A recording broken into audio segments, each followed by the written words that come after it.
उत्पन्न बाजार समिती कराड स्वर्गीय विलासराव पाटील काकांपासूनची सुरू झालेली ही पद्धत आहे, प्रथा आहे, त्याचं उद्घाटन आज या ठिकाणी झालं। वास्तविक पाहता माननीय कृषी मंत्री महोदय या उद्घाटनाला येणार होते, पण त्यांच्या काही अर्ज तातडीच्या कामामुळे ते येऊ शकले नाहीत। शेतकऱ्यांना 3 दिवस एक प्रकारची कृषीसाठीची पर्वणी ही या बहुउद्देशीय कृषी प्रदर्शनामधनं जिल्हावासियांनाच नव्हे तर शेजारच्या जिल्ह्यातली लोक सुद्धा या कृषी प्रदर्शनामध्ये येत असतात आणि एक चांगली प्रथा सुरू झाली होती काकांच्या काळामध्ये आहे, ती अशीच पुढे चालू राहिलेली आहे।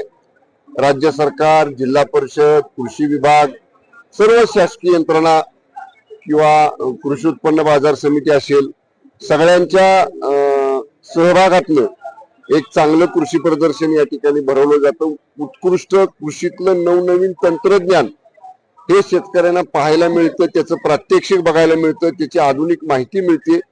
यावर्षी AI टेक्नॉलॉजी मार्फत शेतीमध्ये कसा त्याचा वापर करायचा त्याचंही प्रात्यक्षिक आपल्या कृषी विभागामार्फत या ठिकाणी आपण स्टॉल त्याचा या ठिकाणी उपलब्ध आहे। त्यामुळे चांगली पर्वणी शेतकऱ्यांसाठी या कृषी प्रदर्शनाच्या माध्यमातून जिल्ह्यातल्या आजूबाजूच्या जिल्ह्यातल्या शेतकऱ्यांना उपलब्ध झालेली आहे।